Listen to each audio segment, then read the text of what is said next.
What's up, dudes? Sorry. Little cough there. Welcome back to another X and Y Wi-Fi battle for, well, I would say April the 11th, but unfortunately, I am uploading this on Saturday because I completely forgot, completely forgot that today was Friday and I forgot to upload a video, so I'm sorry that this is uploaded a day late, but, today I'm going to be showing off more of the team that I finished in the last episode. This time it's fully complete, and I've had a lot of Wi-Fi battles with this team, and I really am liking the team the way it's designed and stuff. And I'll describe my team a little quickly. I have my specially defensive wall Gudra with a Soul Vest on it, and I know Leftovers is a better item, but trust me, a Soul Vest on really good walls like Gudra is insanely good. You really should give it a try sometime. It's really, really good. Plus the fact that Gudra can learn so many, almost every move in the game. Well, not every move, but almost every move in the game, I'll say. Next up is my specially defensive Toxic Stalling Tentacruel. And normally I don't rely on hacks to win games unless it depends on the situation. But Tentacruel, this one is different than the one from my rain team. It's actually, this one relies more on Toxic Stalling and burning some things more than the other one, where it basically focuses on attacking stuff and using the Toxic Spike to do the poison thing. But it does also have Protect, whereas the other Tentacruel I have does not have Protect, but it's pretty good nonetheless. Next up, my physically defensive Donphan with Ice Shard, Earthquake, Rapid Spin, and Knockoff, and yes, it's the Rapid Spinner instead of my Avalok. Honestly, because that even though Avalok's is a decent Rapid Spinner, it's not the best though, because it is really weak to Stealth Rocks, which sucks, but at least I have Donphan who's going to cover that up for him. But Avalok's still a decent Rapid Spinner nonetheless. And you might be wondering how come I don't have Stealth Rocks on my Donphan. It's actually because I don't have a Pokemon in the same A group that actually does learn Stealth Rocks. Maybe if I do find one in the future, get one Pokemon in the future that does learn Stealth Rocks via leveling up, or if I got one via training or whatever, then I'll make a new Donphan that has Rapid Spin, or that has Stealth Rocks. I just need to take out Knockoff, but I really love Knockoff on Donphan. It's one of the few Pokemon that learns it, but... Next up, Intimidate Staraptor, which is the same one with Life Orb. And honestly, I think Staraptor is more better for this team than Mega Absol, because Staraptor can intimidate something, and then pretty much, if you look at my team, I have sort of like a semi-fighting slash ice-type weakness. And that's why I have Staraptor for that, to take care of those weaknesses for me, even though he's also weak to Flying type, but he has close combat for that as well. Next up is my VIVILLON, as you know, is my Focus Sash set that I always start with the lead, but as you can tell, I didn't start with him as the lead this time simply due to the reason. I'll explain why. And then there's my second physical defensive wall, which is Avalok, which, like I said, is an incredibly good Pokemon as a defensive wall. Not that great when it comes to the special defensive side, but if you want a really good physical wall, then Avalok's a really good choice. But just being aware, though, he is a little bit more limited than any other physical wall out there today. So be aware of that. Plus, I took a Rapid Spin on my Avalok and replaced it with Curse, and let me tell you, Curse is a really good combo with this Pokemon since this Pokemon's really slow already to begin with, so Curse is definitely fine to use.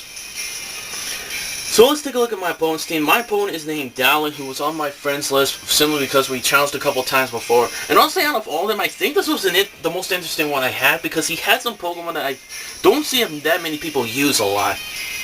And just so you look at his team, he's got a Mew, which that's actually the first time I've ever fought a Mew, to be honest. First time I ever fought a Mew. He's got a Togekiss, which... I don't know if any of you noticed, but I absolutely hate Serene Grace Togekiss. I mean, it is easy to counter. The problem is you have to make really good predictions to take advantage of that. And trust me, it's a really damn annoying Pokemon. I really hate the Pokemon. But I will admit, though, that Togekiss is pretty easy to counter. You just need the right Pokemon types to take advantage of that. And the next Pokemon he has is, surprisingly, I did not expect this. He actually has a Noctowl on his team, and I was like, wow, a Noctowl? That's actually the first time I've ever seen someone use Noctowl.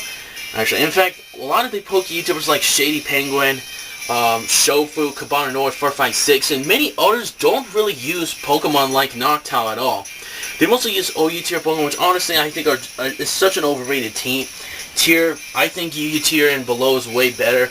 But that's just my personal opinion. But he's also got the Heracross, which is his Mega Evolution. He's got the Talonflame, which in my opinion is the most overrated is the most overrated, overused OU Pokemon because of certain reasons, but I won't go on a rant about it. And he's got the Galvantula, which, honestly, as you know, every Galvantula is going to run Focus Sash or combine it with the Villain stuff.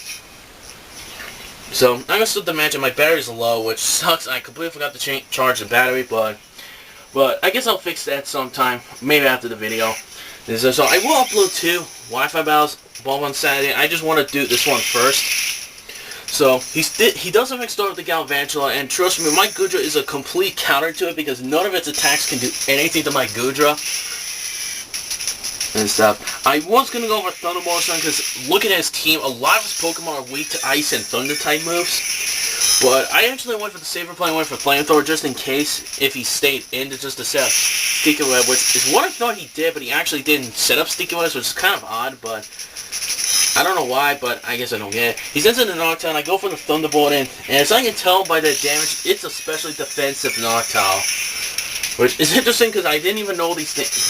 Didn't know this is one of the only few flying type Pokemon that's mostly a defensive one. But he lands a Toxic on me after I use the Thunderbolt, and I don't want Goodra to take any more poison damage, so I switch out to my Squidward, who honestly is a really good. Who honestly, for what I've experienced in this match, is a really good counter to Noctowl because it can't Toxic me at all, and he has to switch no matter what. I thought he was going to go for an attack, but he didn't do it. So I predicted the switch coming out, and I said, go for the Toxic. Either predicting either he switches, or maybe if he decides to stay in to go for an attack, which is what I thought he was going to do, but I still went for Toxic for the safer play instead. And he goes for the Energy Ball, which is kind of an odd move, considering the fact that I am part Poison and I do resist grass type moves, even though it just does no damage. I mean, as you can tell, like, that Energy Ball does nothing to me at all. The Galvantula is a very powerful special attacker, don't get me wrong though. The other reason I went for Toxic was just in case if he went back into his Galvantula, I can break the Focus Sash and that's gonna help. Normally I would switch to the Galvantula, but I actually decided to go for the Toxic Spikes. I did it predicting, thinking maybe he was gonna go for, maybe going to switch out or something, but he actually goes for the Thunder and it misses, and I managed to set up my first layer spikes. Now here comes this thing, and I really had no idea what in fact it was gonna actually do. Well, I didn't understand why he brought it in, but oh well. Well, I did switch out predicting the switch, but I was not really expecting to switch back to Noctowl, and I really had no idea why. And I was thinking, does he have something like Rapid Spin or Defog? And it turns out I was right. He does in fact have Defog on this Noctowl.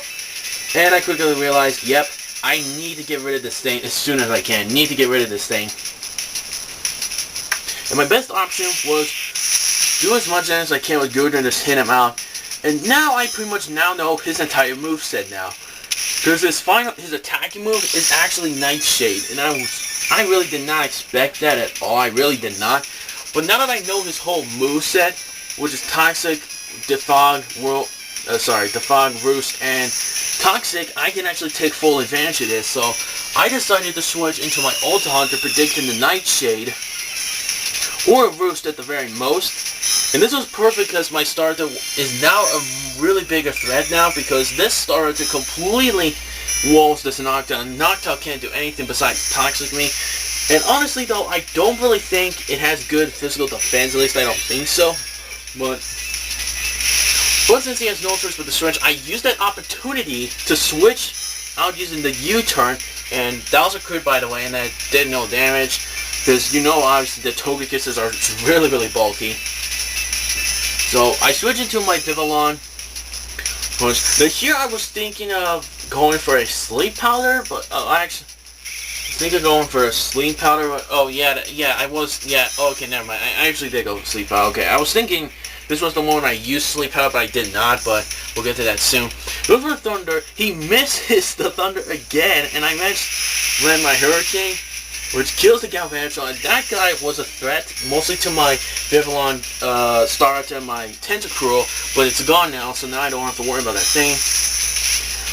Here comes the Noctowl, and I actually decided to switch out, either predicting the Nightshade or Toxic. Like, either one would have been fine. You know, the only reason I did was because I don't want my VIVILLON to lose its focus sash, at least not at this point. Because it might come in handy for later on. And now here comes the Heracross, and I did go for Toxic like I did. I could have just went for Scald, maybe predicting him to come in so I could try to burn him, but honestly though, I want to guarantee the poison something, so this was my better option to go with. So now here I decide to switch out. I decide to switch into my Goodra just a second off, because honestly Goodra cannot do anything else to the rest of his team. And honestly, Goodra really is kind of useless, because look at his team. Goodra has no other use. To be honest though, goes for the Pin Missile, which is a guaranteed 2-hit KO, because Goodra's physical defense is complete crap. Even though you can run a physical defensive wall if you want to, but I prefer special defense because that's its main purpose. So Goodra's gone, and now I can safely bring in Ultra Hunter. But I really was not expecting Pin Missile. I was mostly expecting a close combat. I was thinking about that's the reason I sacked off my Goodra, but so I can safely bring in Staraptor. And I definitely know Reki is gonna go back and Tony, so I was thinking, okay, you know what? Instead of going back to score one, I'll just go for Brave Bird. And as you can tell, that Brave Bird did a crap ton of damage on it. It did a crap ton of damage on Staraptor.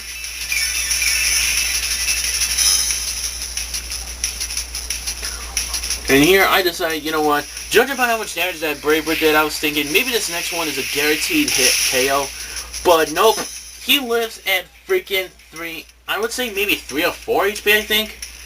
But instead of him actually killing me off, he actually decides to go for the Roost. Instead thinking, okay, well, since I live that, I'll go for a Roost just in case he kills himself, but no. And I know Registain is going to be a huge, huge problem to some of my team, and I want to kill as fast as I can, which it does suck that I have to kill Staraptor just to do that, which sucks, but I mean, that's the one problem about this Life Orb combination with Brave Bird or recoil damaging moves, is that even though you can do a shitload of damage, you will lose a lot of life in return though, and that sucks big time. Okay, now here I was actually thinking of going for Sleep Out, since I am going to predict the Noctowl coming, but I actually looked up at what abilities this Noctowl learns. And it actually turns out I learned that one of its main abilities is Monia, I think, which prevents it from going to sleep. And that was perfect, because now that I actually knew that, I decided to switch the move and went for Quibbernet's predicting that. I learned the Hurricane. I managed to get the Confuse Axe, which is freaking awesome. And he hits himself with the Confusion. And I figured that the only way one of the only ways I can win the game is to make sure he hits himself with Confusion and I can finish him off. And then I can start team, and you're not really gonna, and trust me people, this ended up becoming a late game VIVILLON sweep. And I mostly relied on the Confuse Hex, and like I said, I don't rely on hexes to win games, but depending on the situation, I may rely on it. So out comes the Bug Buzz. I went for that instead of Hurricane because I know for a fact, yes, I know her Noctowl resistant, I know he could have easily lived that, but I did it simply because that I did not want to risk, the only reason I did was because I did not want to risk Hurricane somehow missing that time and then he could snap out of Confusion or something, that he could probably just do a night shift to get rid of my Focus Sash, because if he did that, that would have been really, really terrible, but I do have, like I said, I do have Avalok and other Pokemon to take care of that, so. And I definitely know Registain is a big, big threat to my team. I definitely wanted to go for Hurricane, but I really did not want to, but again, I did not want to risk Hurricane missing time, so I went for Sleep Powder that time, just to put it to sleep, and it gives me an opportunity to land a Hurricane. Luckily, he does not wake up on that turn. And out comes the Heracross. This year I decided to stay in second off because I thought maybe Heracross learns a priority move, like Mach Punch or something, but apparently maybe he doesn't have one. So that's another huge strike gone. And all he has left is this Mew, and I just went for the Bug Buzz, which I know is super effective. And it does one-shot KO on his Mew, which really surprised me. To be honest, I thought the thing was going to be defensive, but it actually, judging how it killed it so easily at the +1, honestly tells me that it's not a defensive Mew. It's obviously an attacking sort of Mew. But that was the game. It was a good game nonetheless. We did have a match afterwards, but I lost the game because he made some good predictions. And he also had some different pokes on his team as well. But I really am liking the team a lot, and I really was very surprised that this turned into a late game VIVILLON sweep. Okay. And honestly, I really like VIVILLON a lot. I really do think VIVILLON's a really good poke. You just need to set him upright, though. If you don't set him upright, then he will die pretty easily. But if you do set up VIVILLON right to save him at the right moments, he can be a really good late-game sweeper if you want to. Or if not, he can just put some things to sleep. You can switch in something freely without worrying too much about it. So, that's this match, and I'll see you guys in the next Pokemon X and Y Wi-Fi battle. See you later.